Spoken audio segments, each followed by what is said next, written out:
Hello, I'm Henry R. Mockingbird, your host with the mustache.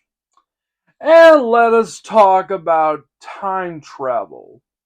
Wait a minute, why am I talking about this? Don't I have the geek for this? Hey, Geek Burger, do another tropes analysis.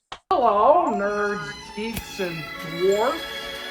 This is your friendly neighborhood geek here, giving you another tropes analysis.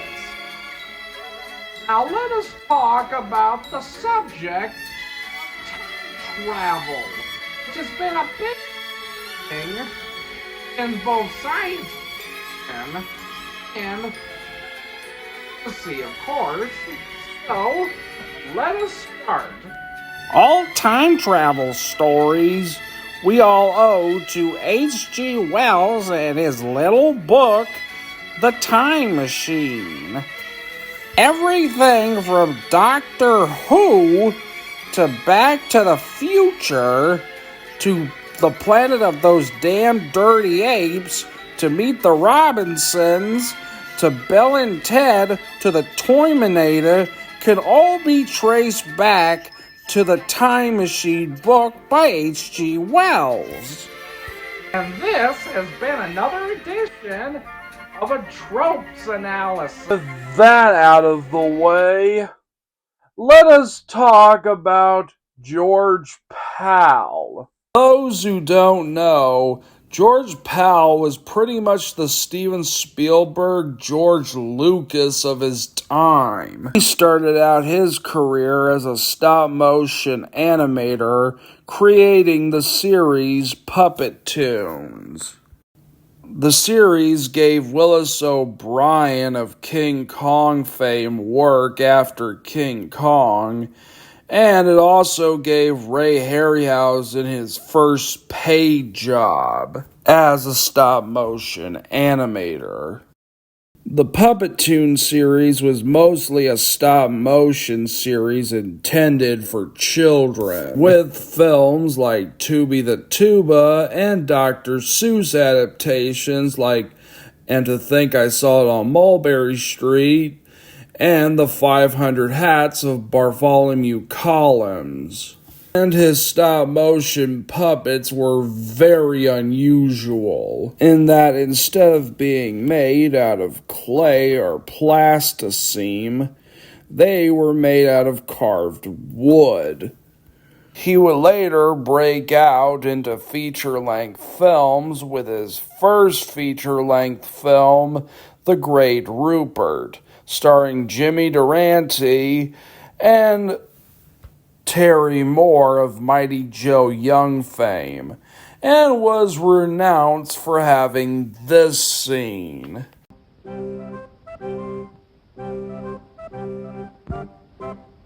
Squirrels adore the name, admire the fame of Rupert.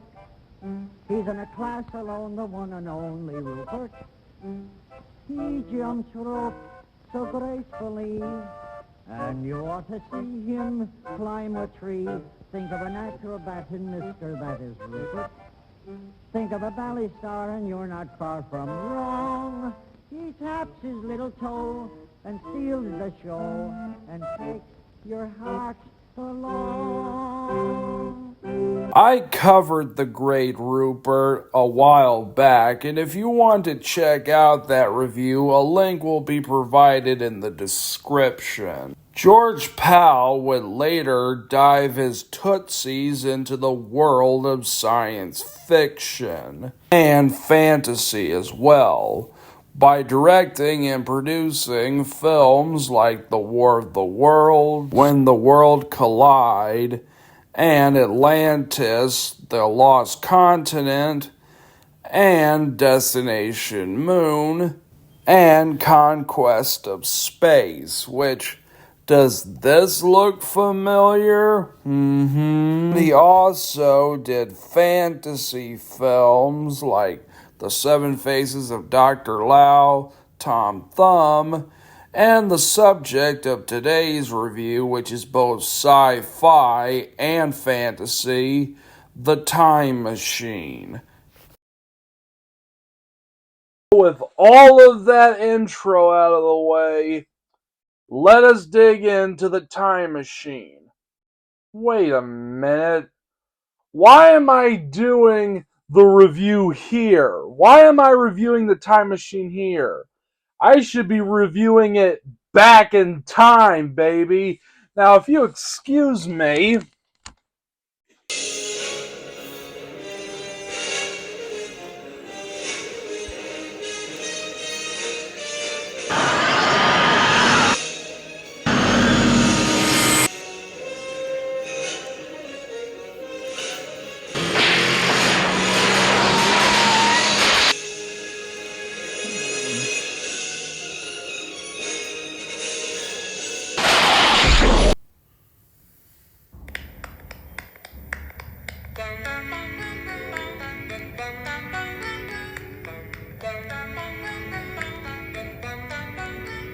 Mr. Sandman, bring me a dream. Make him the cutest I've ever seen. Get him to look at roses and clover. Then tell him that his lonesome nights are over. Sandman, I'm so alone. Don't have nobody to call my own. Please turn on your magic beam. Mr. Sandman, bring me a dream.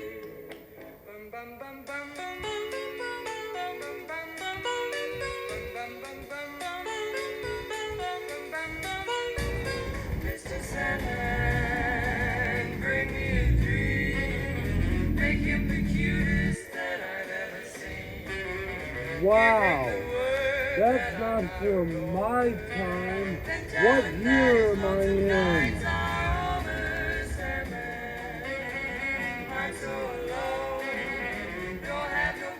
A soda for 5 cents? But that could only mean that I'm in 1957? That's a 57 Ford. Well, I guess that settles it. I'm back in time. Start that review. Capitano, c'è Capitano!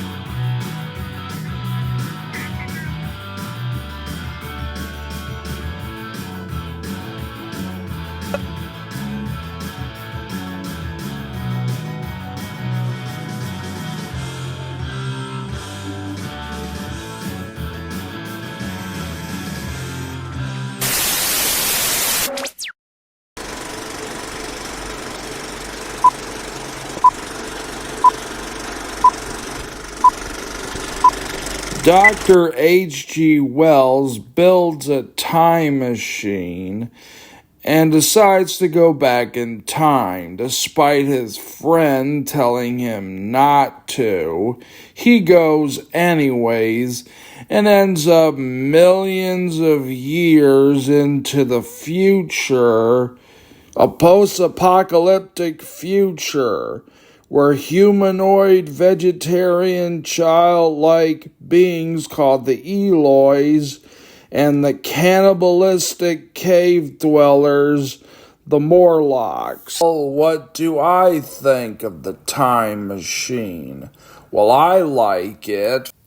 In 1958, George Pal was approached by Kiro Kiddo, who was a producer at Shoshgood Productions, who also produced the Japanese Super Mario Brothers movie, X from Outer Space, and The Guyver, to adapt the H.G. Wells book, The Time Machine. But Shigeru ended up leaving the project, leaving George Pal in the bag. And he had trouble trying to sell this movie to a Hollywood studio. But he ended up going to the British MGM. Yes, there is a British MGM. I didn't even know there was one before doing research for this review. And it turns out they helped old Georgie Boy on his adaptation of Tom Thumb, so they decided to help him out with this movie. The film was finally released. It mostly got mixed reviews. Our favorite sci-fi critic, Bosley Crowder, gave it a pretty mixed review, praising some elements while bashing others. Wow, I didn't know Mr. Crowder had it in him to say something nice. Anyways, the New York Times critic gave it a negative review and said, and I quote, "It goes from good simple-minded material to bad simple-minded material." Wow, a little pretentious, don't you think? Well, despite its mixed reception, it did become a classic. It got a sequel/documentary hybrid with even Back to the Future time traveler Marty McFly himself, Michael J. Fox, as a guest. Boy, was that ever a mouthful to say. It also got a comic movie adaptation, as well as a remake in 2002, was referenced in Gremlins, and was even referenced on the TV show Big Bang Theory. It worked. It really worked. They said I was mad, but it worked. Let's talk about this movie's special effects and the people behind them. The effects were done by Gene Warren, Tim Barr, which literally sounds like timber, and Wat Chang, who would later go on to do the creature effects for the original Star Trek series, and Jim Danford, who was an effects man / stop motion animator who worked on such films as When Dinosaurs Ruled the Earth and Jack the Giant Killer, Forbidden Planet, and The Phantom Toll Booth, another movie I've reviewed in the past, linked down in the description.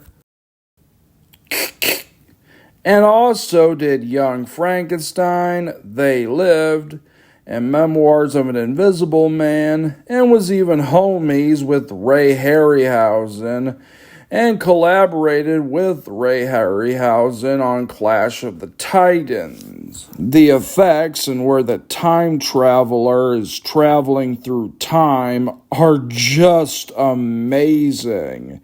They use a combination of stop motion, time-lapse photography, and traveling mats.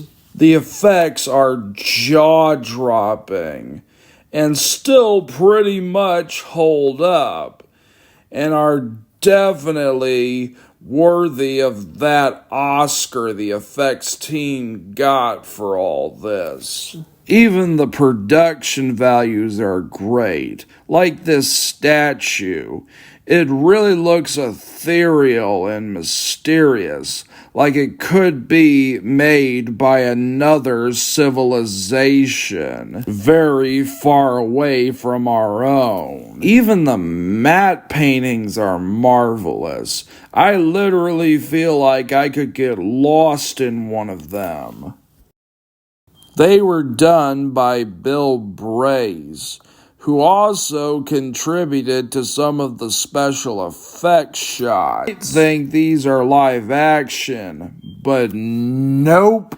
These shots were done on canvas with Brace painting the moving images frame for frame. The movie opens with a bunch of clocks. I wonder if this is where Back to the Future got its inspiration.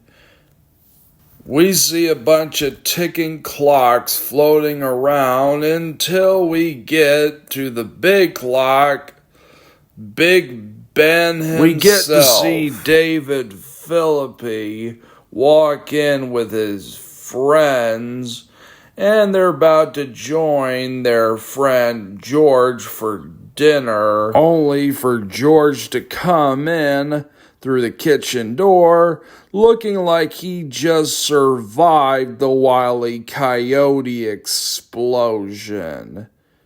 Seriously, what the hell happened to him? Well, as you guessed, this movie takes place in a flashback.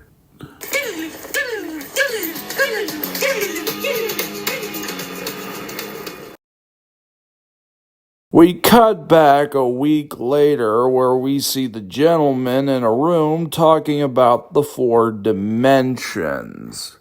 Dr. Philip pretty much dismisses the idea, saying there's no such thing as a 4th dimension.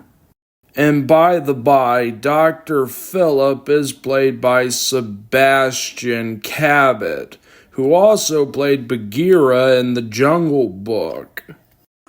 Well, it happened.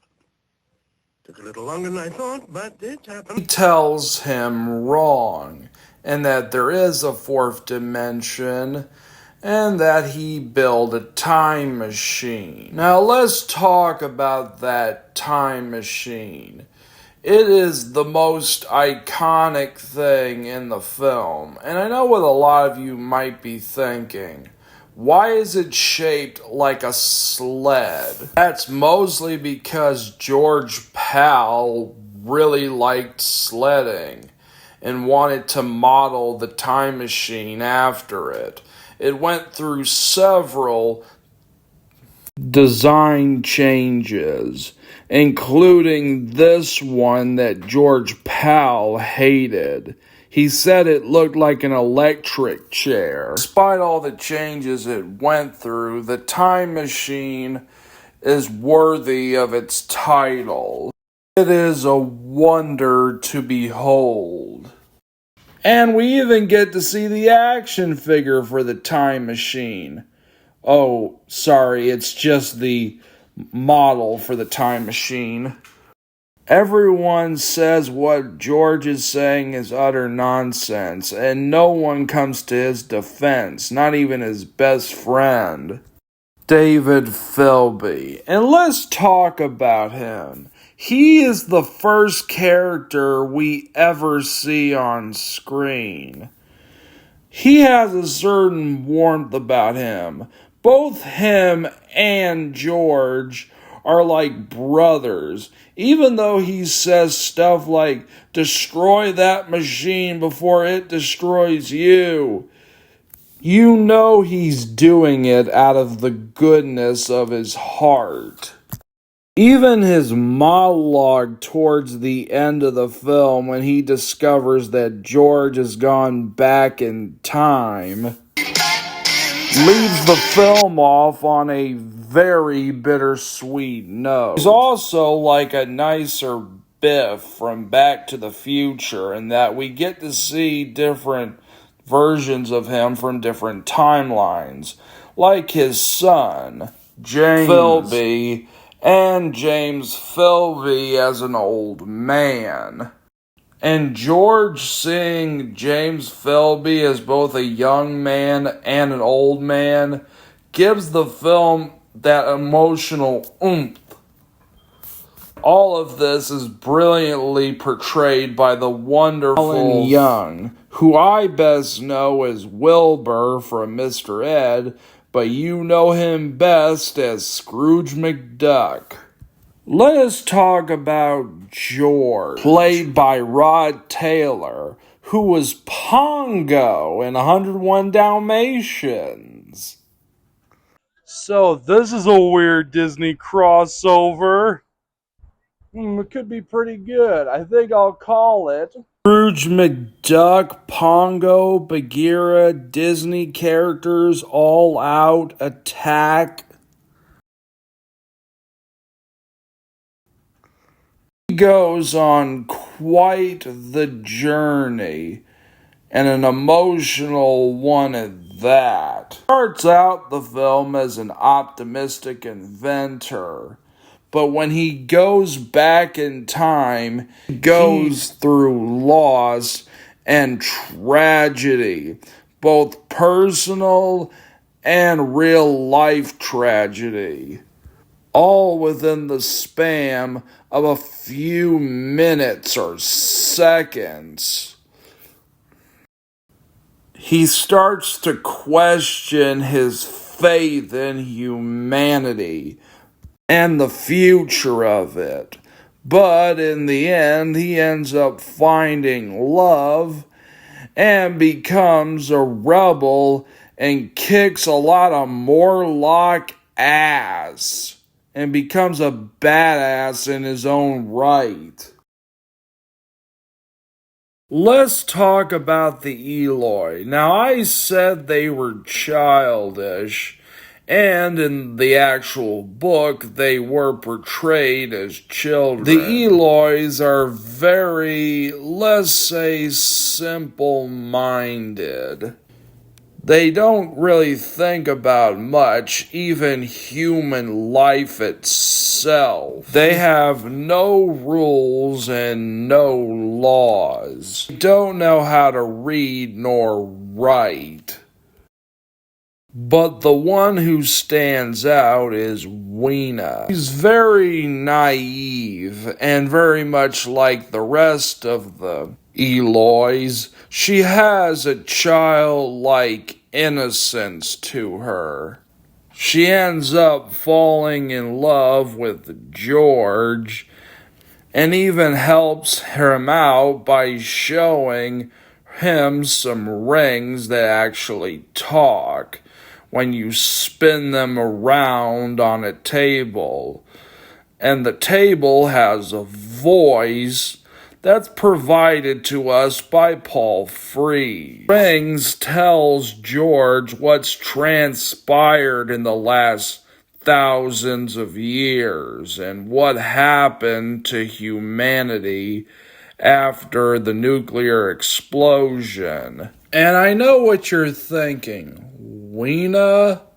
Doesn't that sound like a certain something called, I don't know, a wiener?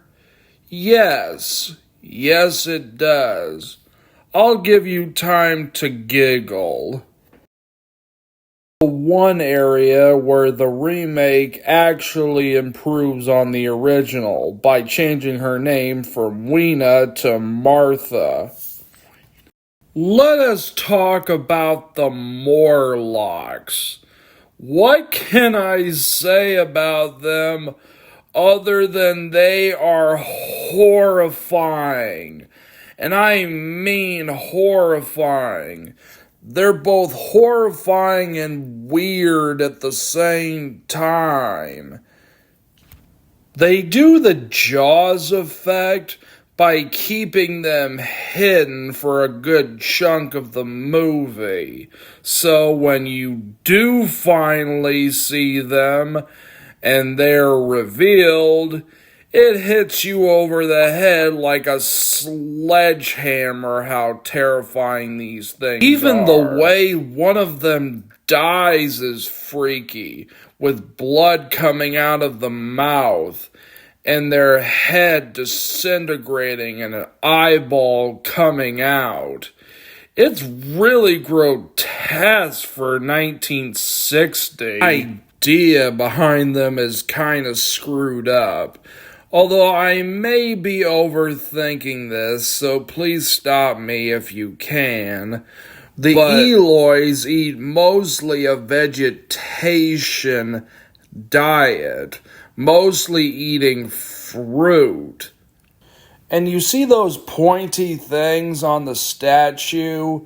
Those are horns that which hypnotizes them to go to the temple, herding them into the temple. Yeah, the Morlocks herd those Eloys like they were cattle. And what's even more screwed up is that Weena explains to George that the Morlocks give the Eloys their clothes, their food, and things of warmth. They can't read because all of the books they have are practically dust, and they live a pretty privileged lifestyle, as where the Morlocks mostly live underground. They're more humanoid and can speak English, while the Morlocks don't speak at all, they just grunt. And what do the Morlocks do with the Eloys? Well, they eat them! Yeah, there's a scene where we see skeleton bones. Yeah, the poor is literally eating the rich. What a metaphor. I've been singing this movie's high praises, but what are its cons? A lot of the effects still hold up. There are some that rather don't.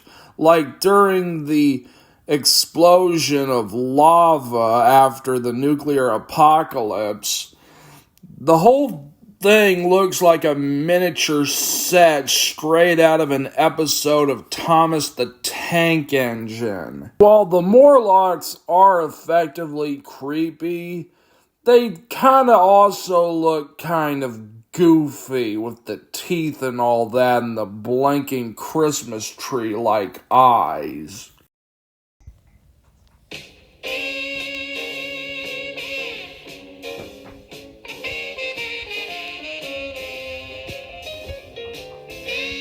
Well, that's pretty much all I have to say about the time machine.